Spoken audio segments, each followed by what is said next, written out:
Thank you. Oh, I'm very pleased, Mama. Thank you all. Thank you, Cheryl Poe.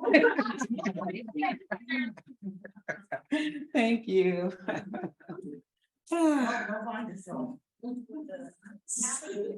So, hi, everyone.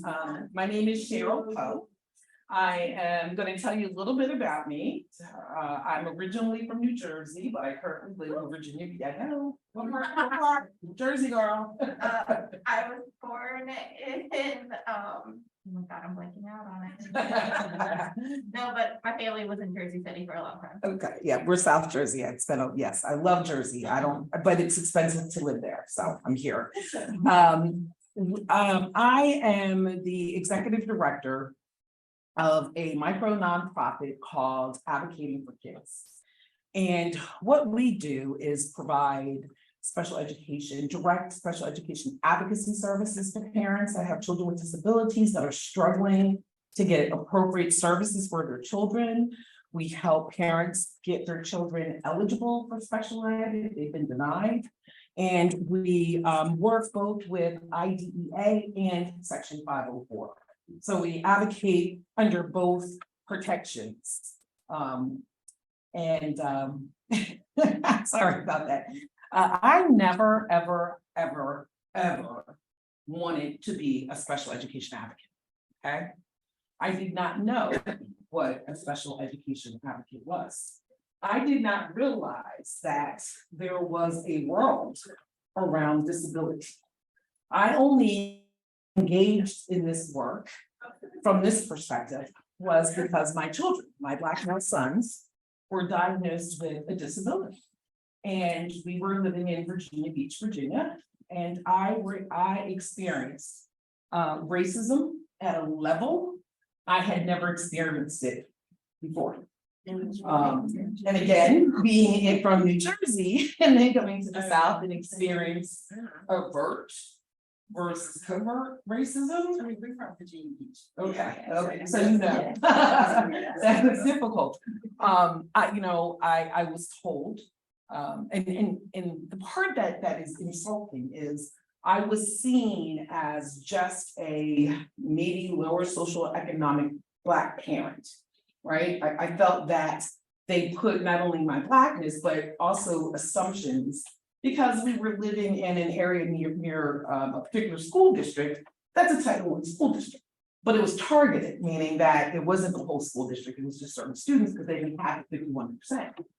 However, though, the staff, when I went to meetings, they were just so disrespectful. And I was in the process of getting my master's. So the straw that broke me, and it did break me, was when the speech pathologist told me that she wanted to discharge my baby out of speech therapy because I was speaking Black English to him at home. He didn't have a speech disability. It was because I was speaking Black English to home, and he would get confused when he came back to school. Wow. And I remember thinking, oh, I bet you I can get her. like jumping across the table, like thinking, I bet you I can get to her before she gets out that door. I mean, that was my thought because, it's a sense of how dare you? How dare you? I did get enough composure to ask her, well, what do you mean when you say I'm talking Black English to him? Because I'm talking to you right now. Is your speech changed? No. I'm from Jersey. I have a Jersey accent. I went to PWA, family white school. I used to get teased by Black people for not talking Black enough.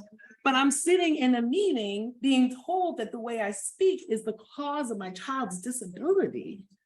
So the trauma, I mean, it was trauma for me, and I got angry and I got mad. And I, did every single thing that I could do to continue. I don't know how to do this. I'm sorry, is it still, okay, it was saying I got locked out of Zoom, you can see me. I did everything that I needed to do. I went and I learned everything I could learn about special education. I've been providing direct advocacy services for over 20 years. I've been going into those IEP meetings, sitting next to parents, fighting against a system that when you look like me, you have additional things that you have to overcome. And it's not getting better, it's getting worse. And that's a concern. And I want to talk about what I believe, why that exists, why we're not seeing more movement around all of the data that says Black kids are performing the worst in education, education, okay? So let's start. You cannot start talking about, in my opinion, these kinds of issues. Let me start with the learning objectives. So I want to provide you guys with a brief, and it's a brief, and it's going quite, my white attendees here, you are going to feel uncomfortable. I just want to tell you that now. You're going to feel uncomfortable, but you need to feel uncomfortable in order to work through this and see this. And there may be some that have already seen this and get this and won't feel anything, but I'd like to offer that first. You may feel uncomfortable because we're going to talk about the historic experiences of Black people coming to public schools, right? That's the first part. And then I'm going to provide you with my definition and how I function under what is institutional racism and where I use that term and how that term applies to special education services and disability services overall for Black students. And I don't use the term Black or brown, I just use the term Black because usually Black represents a Hispanic population, and I'm not Hispanic, so I can't speak to their struggle. So, oops. Oh my goodness, I am slide showing not being happy here. Yeah, is it up? Okay. There you go. So, how many of you are familiar with how the term separate but equal came into play? Wow. Yes. You want to go? Try it? You kind of were saying, well. I've only studied this a million times. I have terrible memory. Okay. I know, but I am aware of it. They said it's not unequal if you're separate. Right. So That yes, yeah. That's exactly it. There was a case, and it was done by the NAACP. They were trying to attack racism, and there was a case out. It's in Ferguson. It was called Plessy versus Ferguson. Yes. So you know, so somebody does know it. Tell us, right? And the judge ruled it was about trains and wanted Black people to be able to sit on the train anywhere.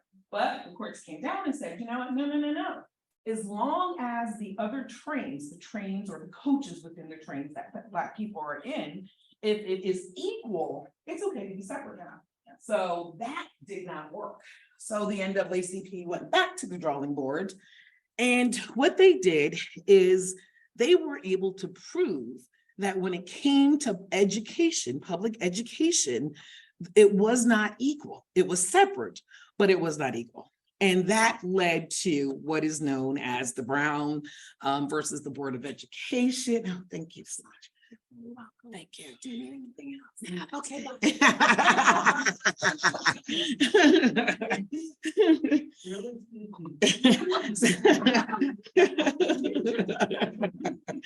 And that historic case in 1954, that's when the Supreme Courts decided that, guess what? Separate is not equal when it comes to public education.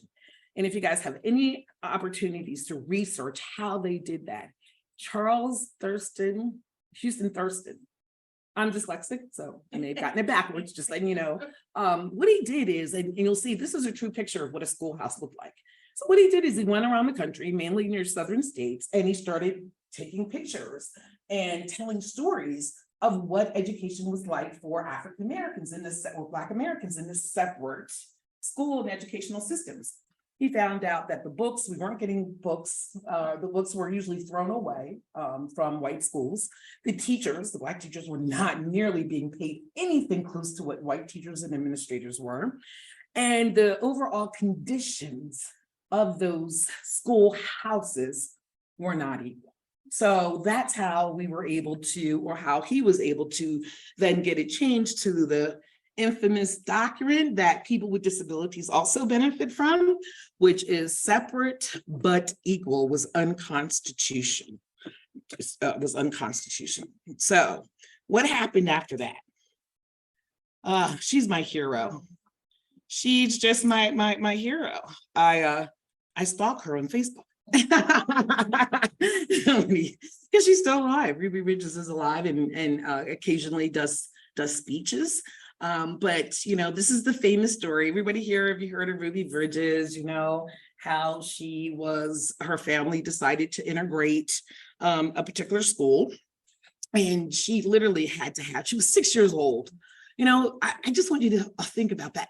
Imagine being 6 years old and having to have marshals, white men who you're not used to interacting with, right? We're talking about 1954, you know, supposedly protecting you to go into a hostile environment where people don't want you there. Imagine what that was like. Is she the only child that went to, that had that happen We're going to talk about on that this. day? Because I can't imagine. Yeah, on that particular school, yes, she was the only one at that particular school. And we're gonna talk about some other ones where they have more kids. Imagine, right? Imagine that's what you had to walk through as a 6-year-old, just to go to public schools, And let's remember, that's not that far ago. These women, these people that were protesting are still alive. Think about it. Let's put this in perspective. You know, so again, this is a story you had asked, was she's the only one. This is of a girl in New Orleans, and there was 3 of them. You can see, you can't see all of them in the picture. You see the first girl in the front, and then there's like the 2 in the back. There's one you can kind of see in the back of the first guy. But again, this was the attempt to integrate the schools once Brown versus the Board of Education allowed integration. But this is what it looked like for us to get into the school as children. Yes. We're going to get into that. I'm going to show some pictures about how they treated classrooms. It was disgusting. That happened. I was in the last county. In Virginia? Yeah, we're going to talk about the Norfolk 7, which was around the same time. Yeah. Right. Right. It is what it is. Again, another group that was attempting to assert their rights. And I was glad to see historically, they maybe started with 1, then 3, and then they had groups of Black children integrating together as a whole. And this is the Little Rock 9, and this is 1957. This was in high school. So for me, I'm thinking, well, these they're more mature, right? Hopefully they have more coping skills, but the trauma still existed. And I'll show you. This is what it was like for them going to school. Again, could you imagine? These men are in uniform, federal troops to help you go to high school. That is our. How did they select the students that were going to be going? There is, I'm going to talk about this in the next slide, but I think that's a really good question because, you know, even in follow-up stories, a lot of these people are alive that went through this, and they talk about being kids and not even recognizing that when their parents come to them and say this, that this is what it means. They were children, and you know, to some degree, you know, I feel that the adults used our children at that time as experiments. What would happen? Because for me as a parent, I couldn't do that to my child. I don't care what the cause is. I'm selfish because that trauma, it lasts for a while.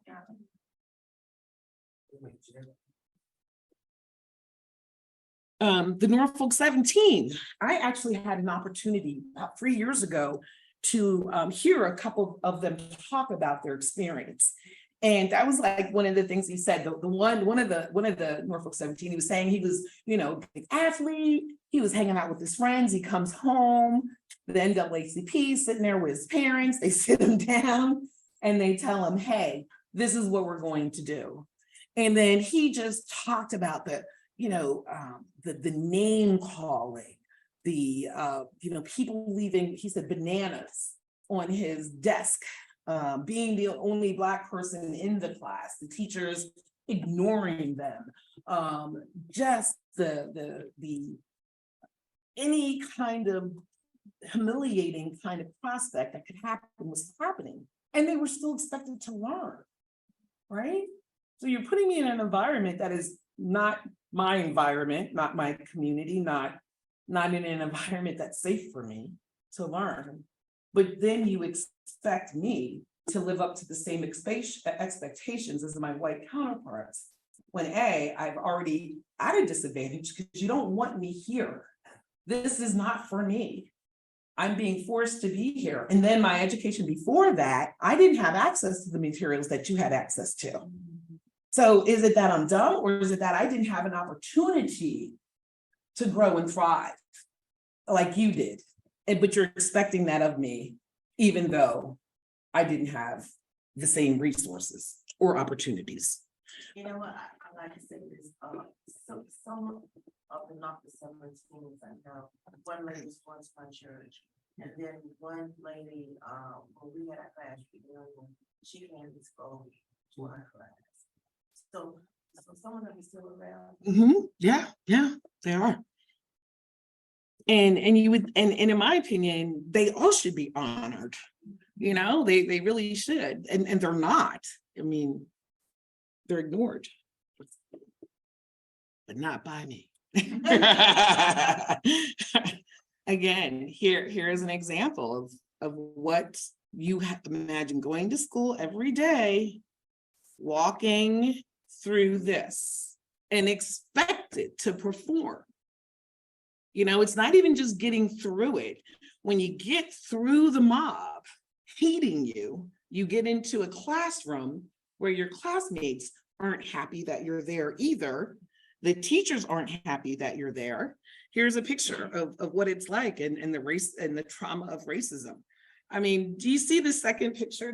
This look, as a special education advocate, I would love to have a reporter come to an IEP meeting with me and take pictures of how they're denying that IEP from being implemented. But for these kids trying to learn, it's okay to treat them like a spectacle? No, it's not. And of course they were traumatized. And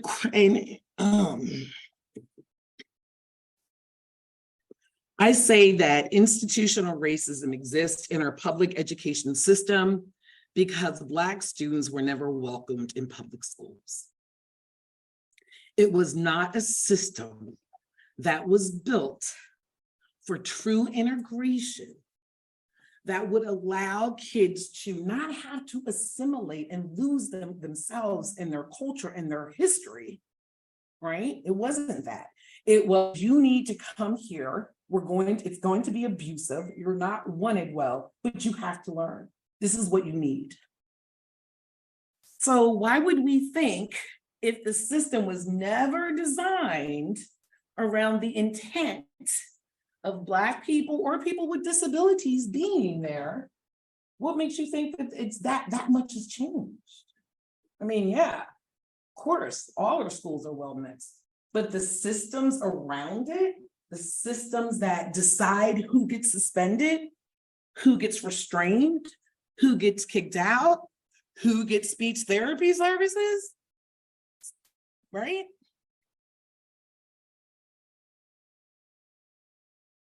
Institutional racism, it's real. It's real. I know we had our governor here today, was that earlier today? All I have to say, it's probably good I was late, because then, right? Because I'm sure I would have said something.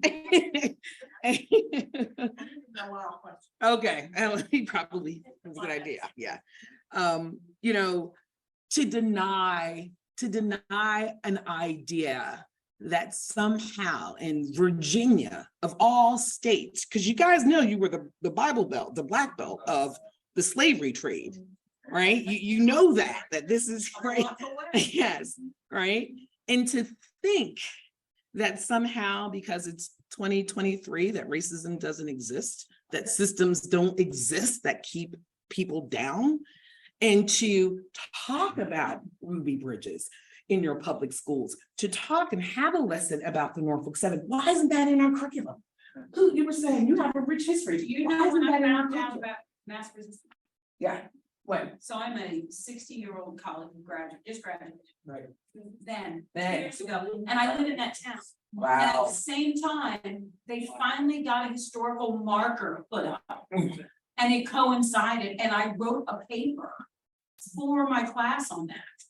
And people were like, I went to Old Dominion, and we had half my class saying, you didn't know, and another half saying, what's that? Yeah. Oh my God. I remember when we were in high school. I don't know No. that's the northern thing. And it literally is it's now a middle school Okay. in our town. And the people that participated are still alive. They Right. still go to the class reunion that they're not welcome at. And the two women sat proudly in the front of every picture they ever take of the 7 remaining people alive from that class. Wow. Wow. Yes. It is Alex. so embarrassing to admit, but your presentation is the first time I had even heard of the Norfolk 17. It's not something that's taught in school. I remember high school government class, the entire Black History Month, the one Black student in the class reminded us on the last day of the month that it was Black History Month, and we hadn't talked about a single Black person in the entire month. That's, and to me now, that's a divisive educational system. Because Norfolk 7 is historic. I mean, you can go out other states and people talk about it. I think they're at some of the museums. I think I saw a picture. I think it was in Memphis, and it was where Martin Luther King died, that museum there. I think a picture of them was there in the presentation of what education was like for Black people, and the fact that Virginia ignores their existence, Yep. ignores their history. Churches, thinking of the church by the scope, because we went there for school and they have. That was Mount Zion, I think. I know that church by the scope, that little small one, I know, yeah. But they have pictures. Right. But why isn't it in our curriculums? Why can't our kids learn about what happened? To give them a perspective. I mean, if nothing else, it gives you a perspective of, okay, this is a reality that must have been really, really hard to go through. And what do we need to do to make sure it doesn't happen again, right? Because if you don't know what your history is, you can't really do too much to change it if you don't know it. Do you live around Richmond? No, I live in Virginia Beach. Oh, okay. Oh, that's right. You were saying that. Well, Yeah, okay, I'm sorry. Was that your question or? well, I just Look at you moved here a year ago from Northern Virginia, which my husband told me, Northern Virginia is not the rest of the country. It is so affluent. Mhm, It is very. not represented. And coming here, I was already interested in this stuff anyway. But coming here has been like, whoa. The difference between haves and have-nots. Mhm. And I've had epiphanies about disabilities Mhm. and the people that take care of my son. So their whole Right. life, 30 years, have been mostly Black Americans. Yeah. And I thought, it's not people's fault they don't have a job that they can support themselves with. It's the system that doesn't provide the jobs, the Exactly. training. And I Mhm. started thinking, my God, if all these people, the whole DSP problem, Mhm. not being able to find, Yeah. support. I just thought, my God, it's so related. If you just made this a certification, raise people's, raise the whole profession up, pay them more, gave benefits. It is a win-win for everybody. It is. I thought, so many families that have single parents Mhm. and how that would bring them up economically. I just thought it was totally interrelated.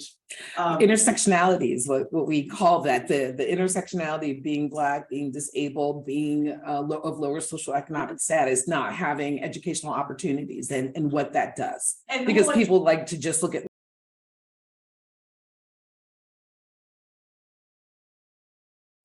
I watched the news. This guy, he will write history. History. He didn't get rid of it to move from Florida. To move from Florida. Yeah. There was another hand. Yes, ma'am.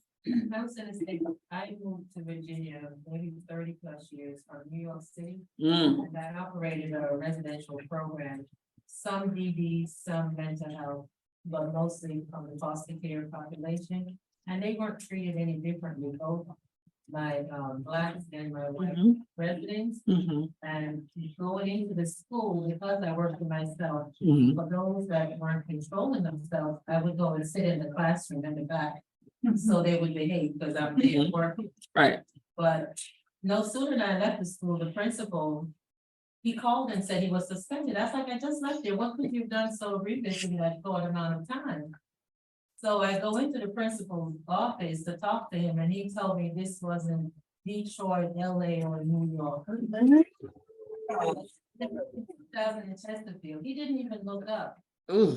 So, of course, because I was raised in New York and migrated from someplace else, that's all kind of foreign and out of order. Mm, mm. So I told the kids if I didn't come out in a certain time, to call the news.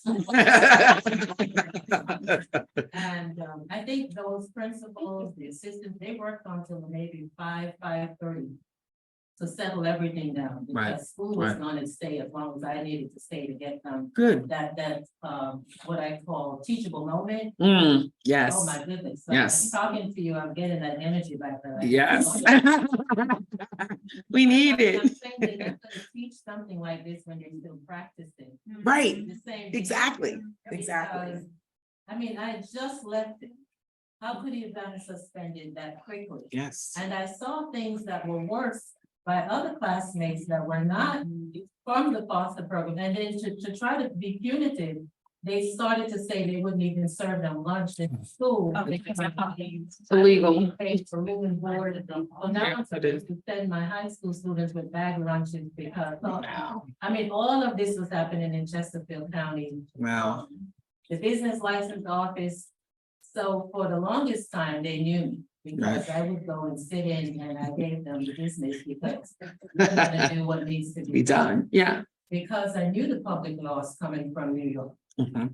Yep. And a lot of it was new to me that The experience, they right? were The- still doing this. yes. So they cannot teach this if I'm still doing it. Right. So And that's the point of this part presentation for me. It's, and my question today, you know, I don't know if you guys were there at lunch, but you know, I asked our new superintendent, like, look, you guys have a JLAR report that says you're doing these things. Not one thing, not one action has been done to address it. So how is it ever going to change? It wasn't that long ago, and Alex, maybe you can help me with this, when Virginia was found to be #1 for sending students into the school to prison pipeline. Was that around the time you've done? Okay. Probably Before you? 3 years. Yeah. That was long ago. And they still didn't do anything. You know what they did? No, they did. They disputed it. So they tried to find somebody else to do another research and then said, well, it's the language that they use around how many kids go. But it's still a fact. If you're a Black and you are a student attending a Virginia public school with or without a disability, your chances of being suspended are greater than if you are a white student. That is a fact. Yes. I was just That's gonna right. add to that, when they are building new prisons, they research and survey the area, and one of the statistics they look for is Reading. the number and percentage of Black students in the 3rd grade. Gotta read Because it they on a look grade at level. that Yep. as enough to verify. Yeah, both indicators. that prison and that Yep. prison. Yep.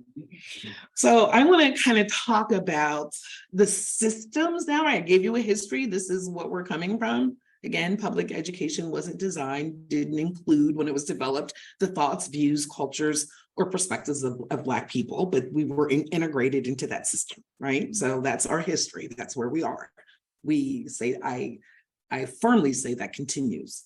I want to now talk about institutional racism. This is not critical race theory. This is not, I'm not that. I'm going from, I was born, I have to say it in the late 60s, right? So, you know, my cousins and stuff, you know, Black Power, all that stuff back then, you know, I was indoctrinated or granted the opportunity to learn other perspective, like learn about who we were. And this is one of, you know, one of the things that they did that is what we need is that we have to educate ourselves and expose ourselves to what we need to know about who we are. Because if we're unconscious about the issues, we can't do anything about it, right? If we don't know, if you didn't know what had happened and you didn't, you lived in that school district and didn't know. So you didn't have the opportunity to do anything about it. Now you do know, right? So I believe that, yeah, well, now that you know, you get to make a change, right? I like his definition. And I'm just going to read it out. Institutional racism is not new. The term institutional racism was coined in 1967 in the book by the Black Panther called Black Power, Politics and Liberation. It was written by Carmichael, who was a Panther, along with a political scientist, Charles Hamilton. And what they believed were that Blacks had the same rights to vote in groups and demand representation as white immigrant groups did, such as your Irish, your Jewish, and your Italians. However, society said, no, we can't do that. That's racist. No, we can't have Black people forming unions to make sure that their communities are working in a way that's productive. No, we don't want them getting together and being able to harness whatever resources that they have, because why? It would be a threat, right? Would be a threat to the status quo. So they came back and they, and this is important, the Black leaders that didn't support that, right? Because as we talked about this, you guys kind of saw what that had to be like for those children that were entering these extremely dangerous and hostile environments. And I bet you to this day, we don't know all the trauma or all the things that those kids had to endure, right? But it was a push, and it was pushed by, you know, certain groups of Black leaders at that time. So within, this is for white people, just because we're Black, we all don't believe the same thing. I just gotta say that. We all still have our own views and beliefs on how to heal ourselves, our community, and how to integrate.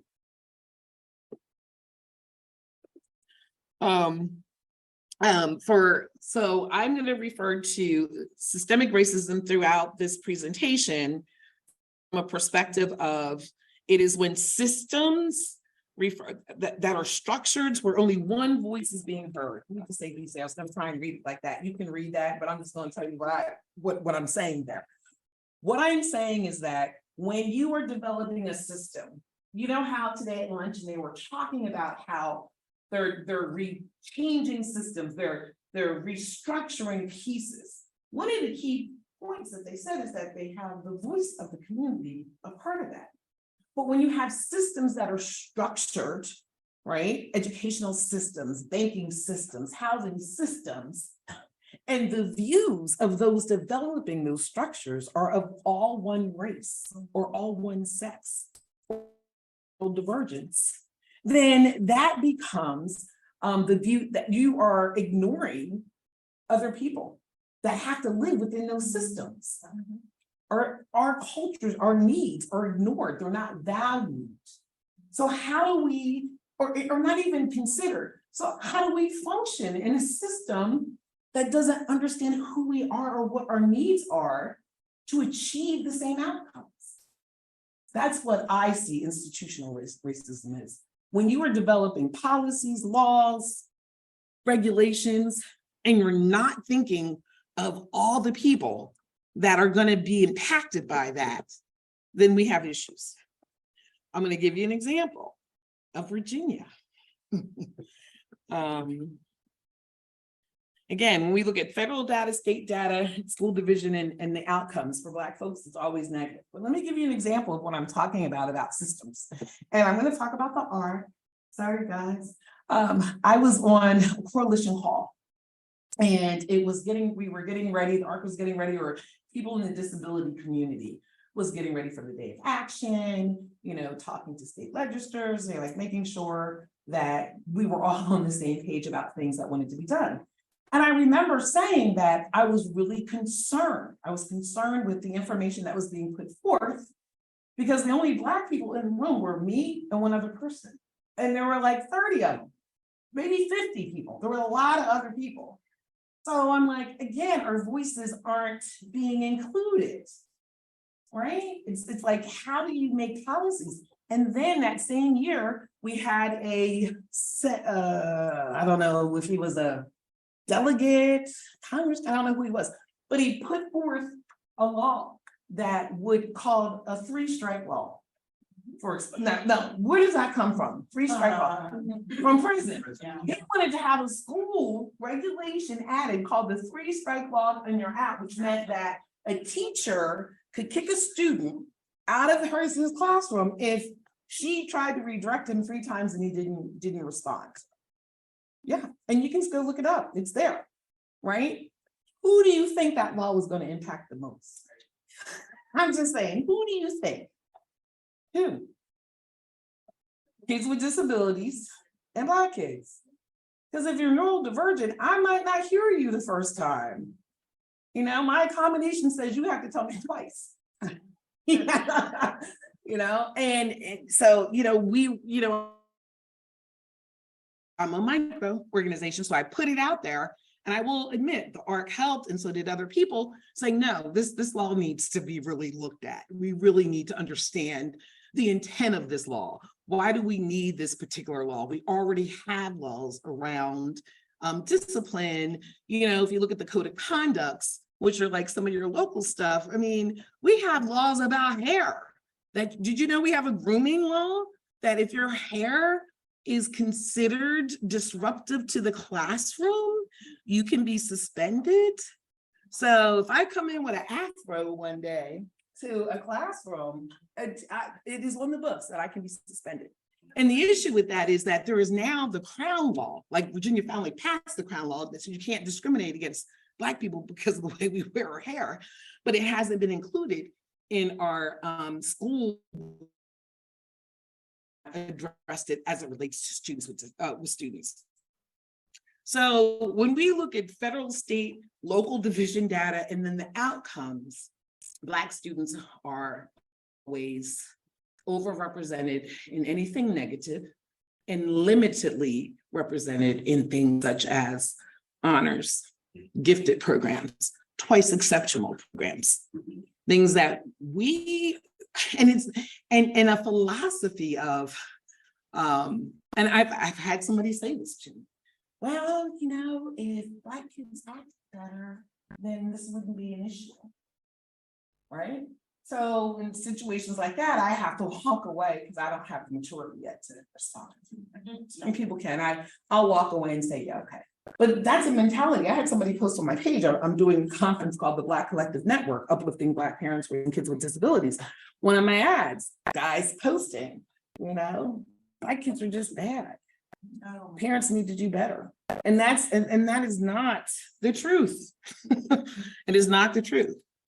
So I want to just, now guys, again, I'm going to just give you a taste of some of the federal data and then a taste of some of Virginia's data as it relates to the statistics and the outcomes of Black students. So no, these aren't every statistic that's out there, but I'm going to give you a range to show that this is something that is ongoing. It didn't just start, right? So you see here, 2014, we have it where we're Black students, both just Black and with disabilities, are disproportionately subjected to expulsions, school-based arrests, and referrals to law enforcement. Let me give you an example of how that works. There was a case I called them the Chesapeake Six. They were 6 Black freshmen who entered high school. All of them had an IEP.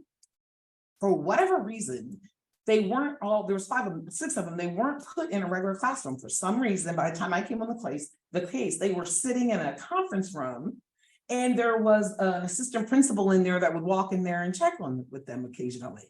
They finally hired a teacher, first-year teacher. And this is how I found out the case. I know her, I know her family. First-year teacher. She was told, yes, we're gonna hire you, but we're gonna put you in a class with a regular teacher, and you're gonna be the co-teacher so you can learn, because it's your first year. That teacher. Guess what they did instead? They took the 6 and gave them to that first-year teacher. She starts going through the IEPs.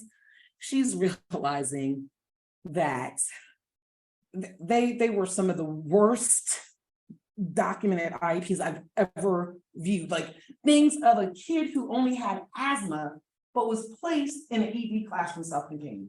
Now, how does asthma lead to an ED self-contained? Yeah. And I asked them of that at the meeting, and they're like, well, I don't know, you know. Anyway, I digress, but that's an example of some of the horribleness of it. But I mean, go back to the school to prison pipeline issue is that, so one of the kiddos, the teacher reached out to me and her mom, because we do advocacy work, and we were like, okay, this is crazy. So we got together, we got our group together, and we met with these parents, and we're like, what is going on? What is this? Because I swear, I really couldn't believe it at first, because I'd never heard of anything so disgusting. I mean, I've read about it like in some of your horrible school districts, like Louisiana, where they really kind of got some issues and stuff like that. But it was true. And one of the other things that they were Black, their parents were Black, but they were also lower economic status. So it was the sense that we can do whatever we want with these students because these parents don't have the resources to do anything. Guess what? We came in there to say, oh, yes, they do. And the way that they fought us, it was disgusting. They would do things like we would be on the meeting and the parent would try and ask a question. If they didn't like us, they would mute her in her own IEP meeting.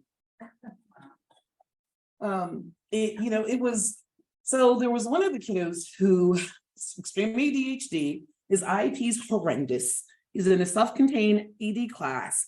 He has a tennis ball. He's throwing it back and forth with a teacher. The teacher extends herself and kind of hurts herself trying to get this ball that he threw, right? Have the manifestation determination meeting review. Everybody at the team says, yes, this is a typical of him. He's impulsive. He plays with things all the time. We're not going to expel him because they wanted to. We're not going to expel him. We'll come to class and we'll do an FBA and test and all. 2 days later, the teacher files charges. Oh my gosh. Even though the team said no, that kid ended up in the court system for throwing the ball. But she pressed charges because she hurt herself. Yes. Yes. And so that's an example.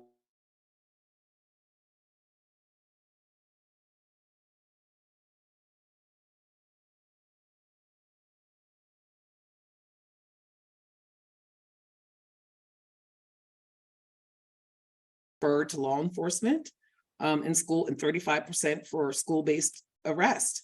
Black girls, ooh. And I like to self-disclose this, especially when we talk about Black girls. I was really, really blessed to be raised at the time, to be raised in New Jersey. I'm a person, I'm an adult with a disability. I remember sped ed services. I remember like doing some stuff that I know if I were to do them now, they would definitely have me in the detention center, locked up and restrained. And they weren't necessarily bad things. I was extremely impulsive. I was like that ADHD that's constantly going, questioning everything. So I just get on people's nerves. I mean, that's all it was, still do. But when I look at what's happening to our Black girls now, it's really sad. And nobody's speaking about it. If you really look at a lot of the data, like if you start maybe 10 years ago and start your research, you'll always see Black male students with disabilities being diagnosed, being labeled as ED as the big issue, and everybody ignored what was happening to our girls. All right. They too are targeted for school-based arrests and law enforcement. I'm not a mother, but I am an advocate. And my niece, who is now 11, we were advocating for her to have an IEP. I was attending these virtually. Okay. And the first thing, there's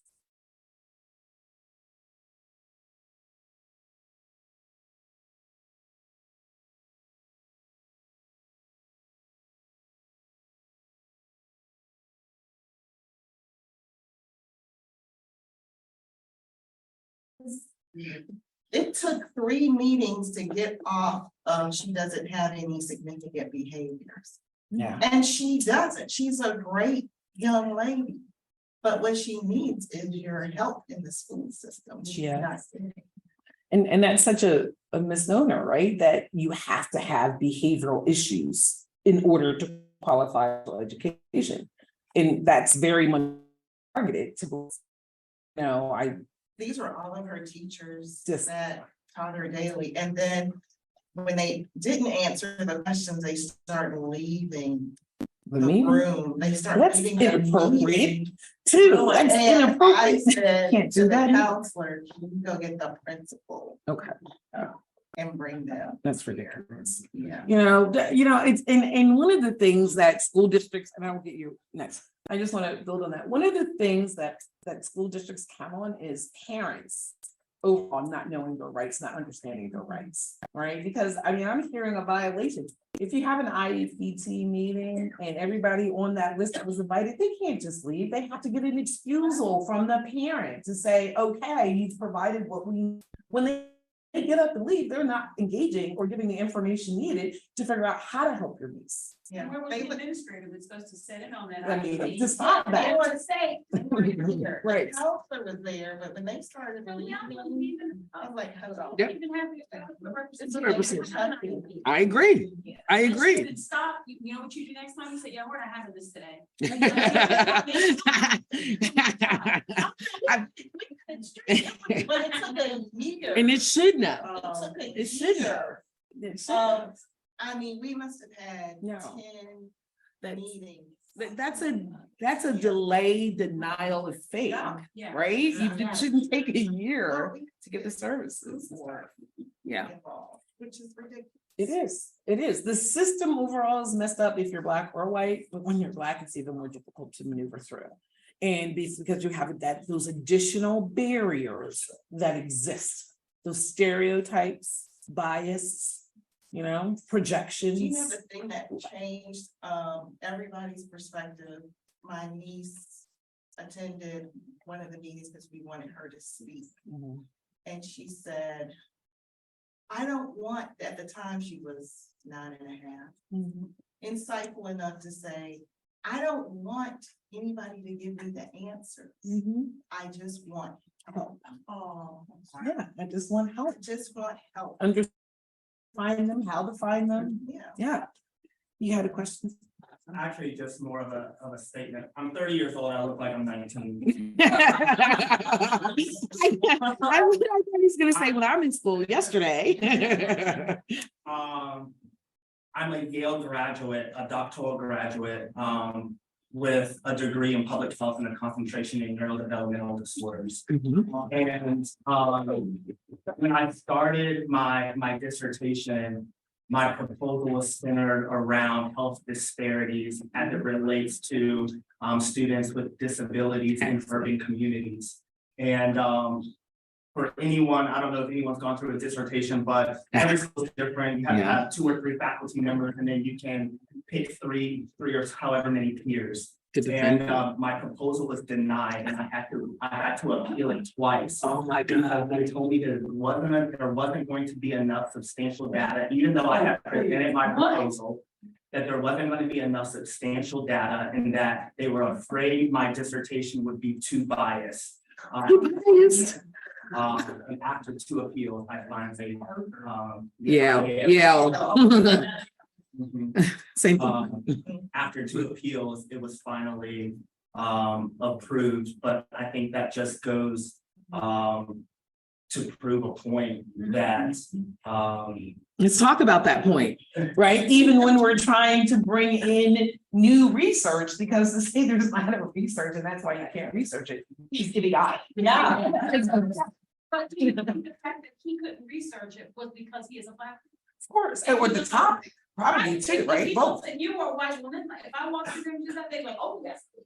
What was your lived experience with that?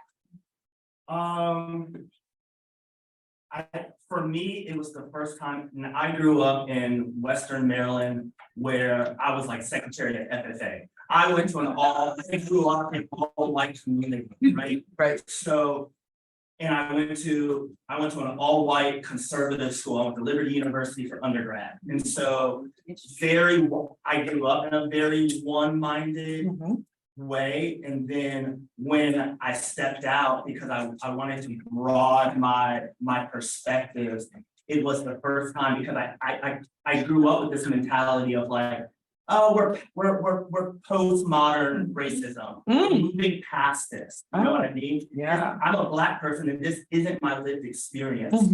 And then it wasn't till it was your lived experience. It was my lived experience that, you know, I was like, did it feel like a punch in the gut kind of sort of? Yeah. Yeah. You know, it hurts.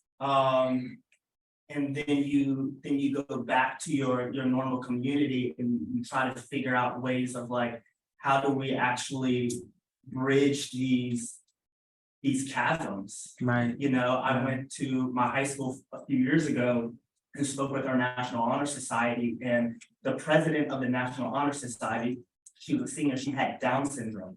And I remember asking her, and at that time it didn't really click for me. And I asked her, what are you gonna do when you graduate? She said, I don't know. And I was like, what do you mean you don't know?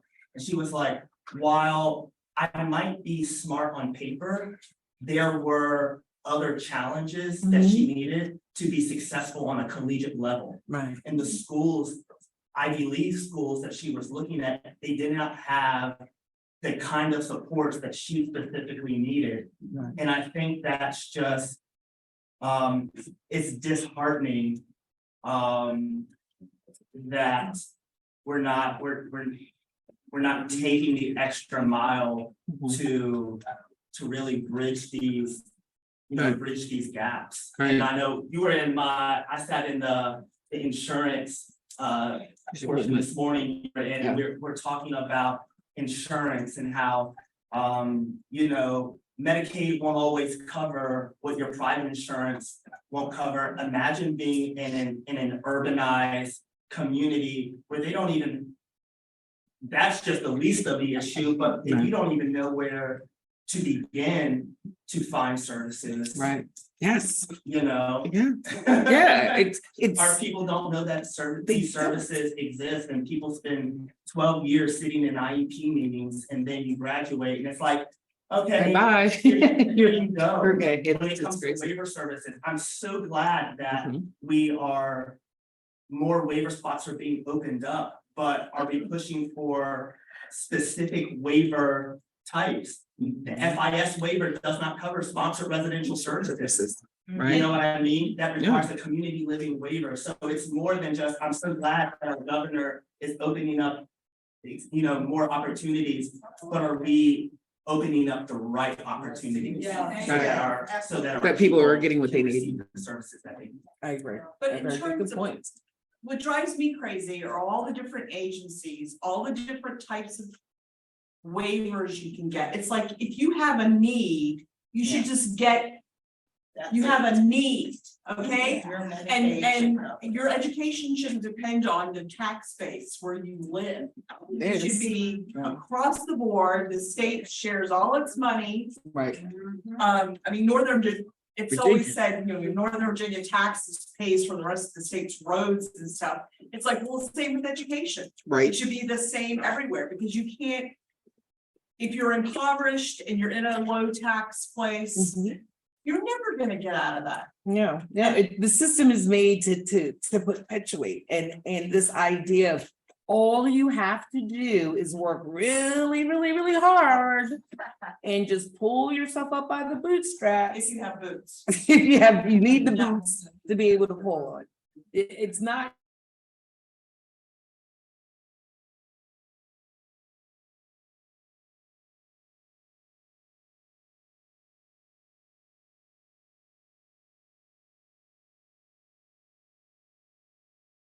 Anything, Yeah. can't provide the jobs. I agree. So let's talk about good old Virginia. So I have had the opportunity to work with Dr. Catherine. She's an associate professor at Howard University, specializes in education, and she's been working with me for about 6 months. And we've been collecting and reviewing the data, right? From the years from 2013 to 2020. Anything after 2020 gets a little weird because, in case if you don't know, as it relates to the requirements to report to the US, to the Office of Civil Rights Office data collection people, well, we found out from Fairfax, I think it was, that system is extremely flawed. I think there was a 2021 year where they reported to the US Department of Education that they did not have any restraints. And the reality was they had over like 4,000. So yes, so, knowing that glaring, mistake there, and they claim that they were trying to do something to fix the system, they have not completely gotten that right, in my opinion. But so the data is probably not true because the schools are allowed to submit it themselves, but this is what we have to work with. And so also we are looking at all trends, and we've come up with quite a few. I just am going to, how am I on time? Do I have a timekeeper? 4:45. Oh, I'm done, all right.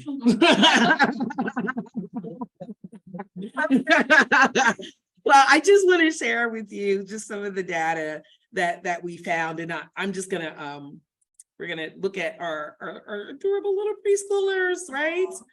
Virginia was ranked 7th in preschool suspensions. Yes. It's I have a friend who her name is Dr. Turnit Powell from UCLA, and she had this experience happen to her child, and she wrote a paper, and you may have seen it in other places. People picked it up after that, but it's like, when do I go from being cute to a danger?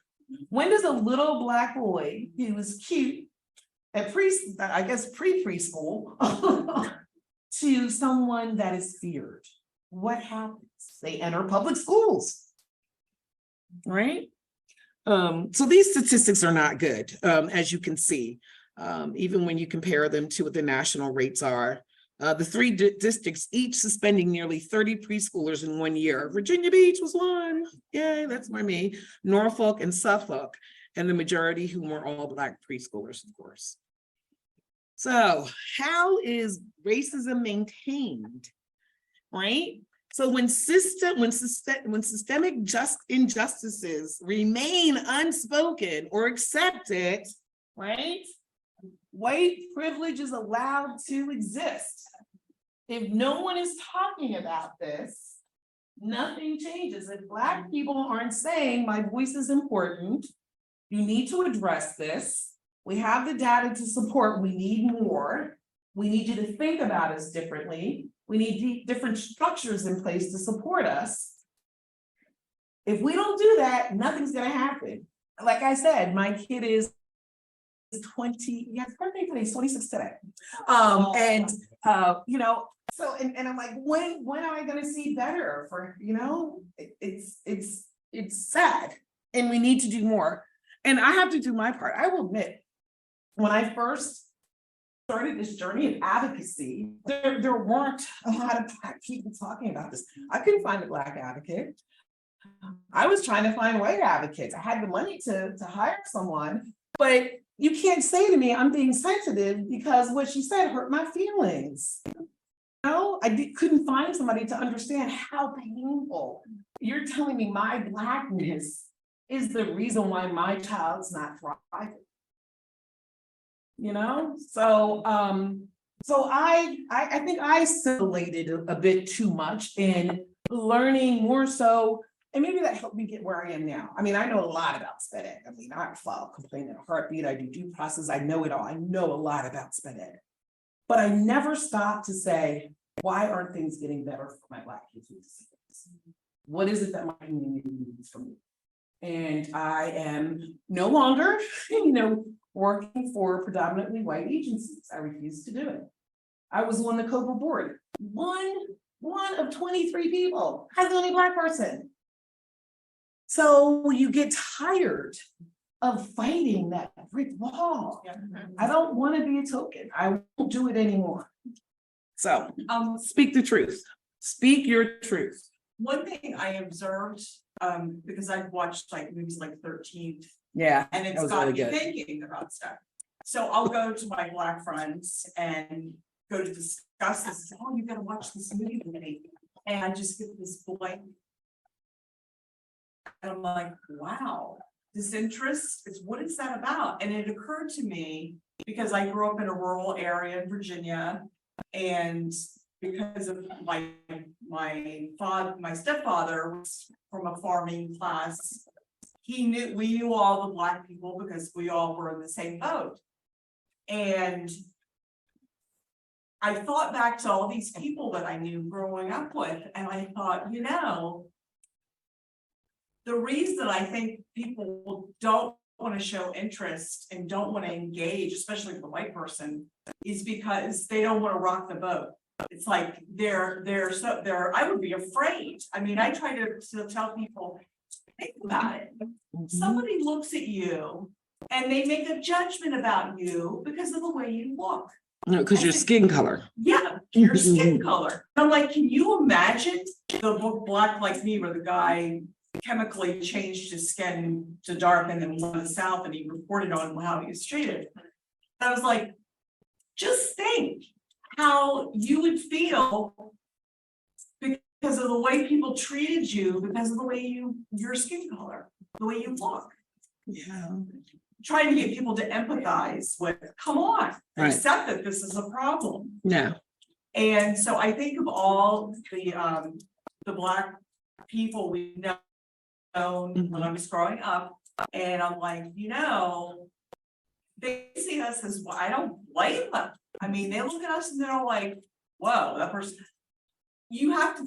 I also empathize with. Can I just jump how in? can I trust that person? Yeah. So let me just jump in. Yeah, think about it historically, right? Yeah. Think about, when I think of Virginia, and this is my story of Virginia, it is, I still call it a Confederate state because it runs like that, in my opinion. All right.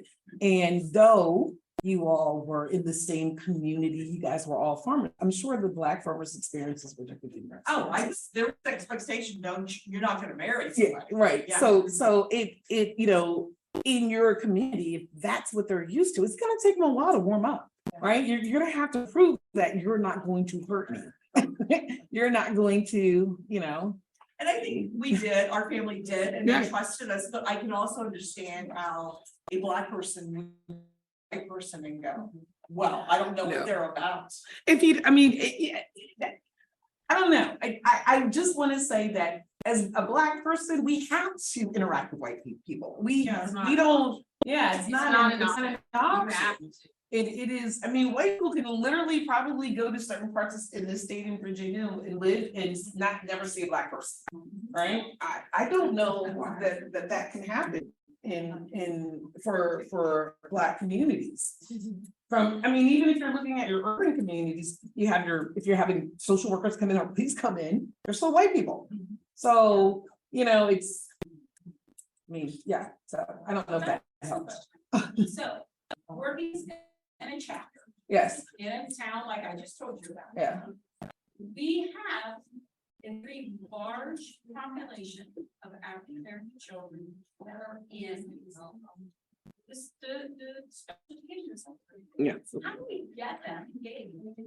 I mean, I get it, you don't want that across from Bible way, I get it. But how can we make offer the opportunity. What are you doing to offer the So opportunity? what would be a way to offer it? Engaging in the actual community, expecting them to come to you wherever. Let me just say, like, this, even here, think about all the presenters that were here today. I would how many more black? Exactly. How many? Well, there was. Big presenters. My thing is- I'm a big presenter. So I'm just using that as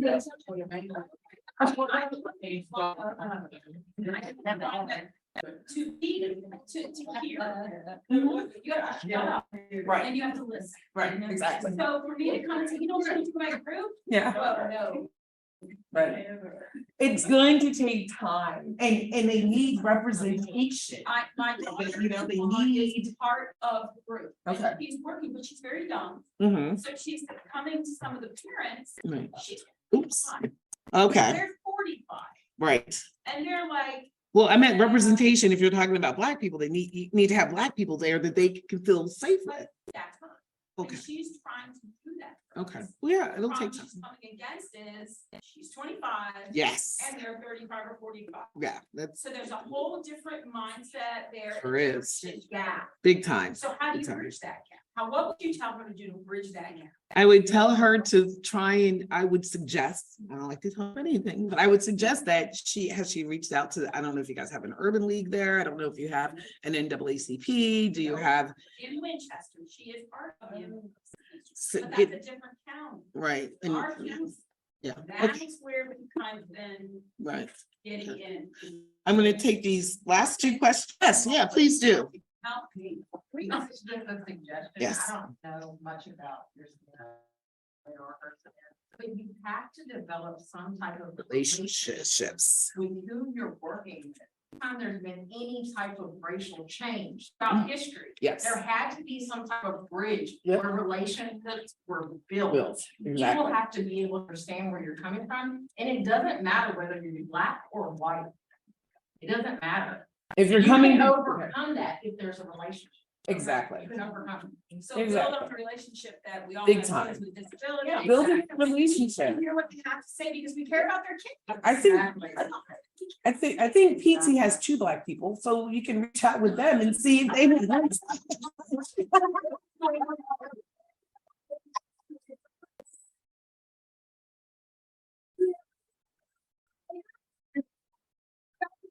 That's a connection.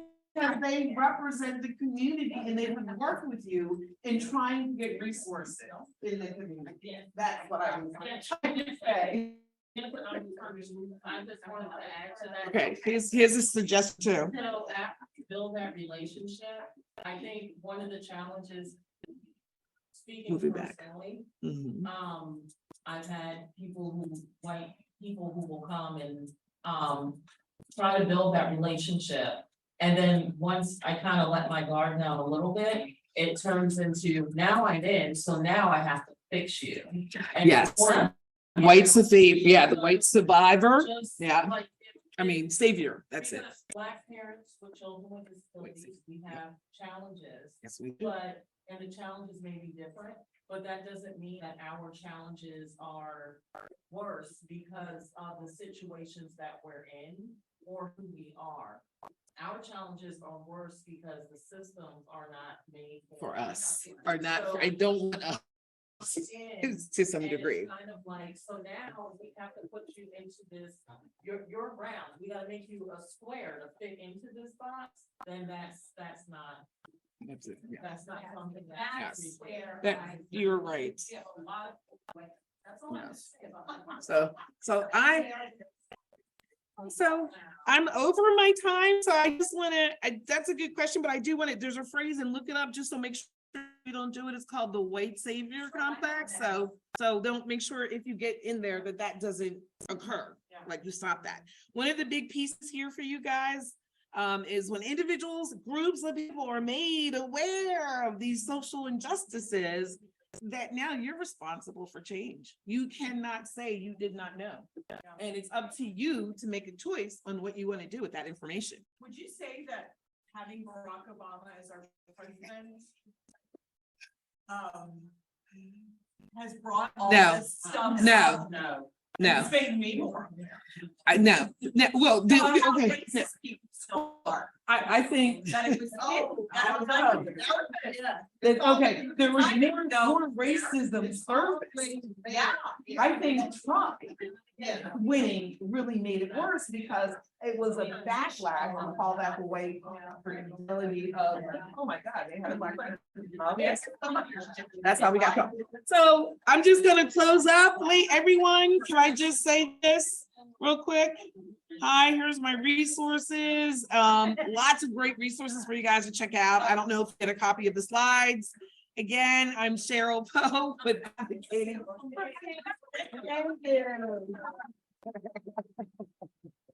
Thank you.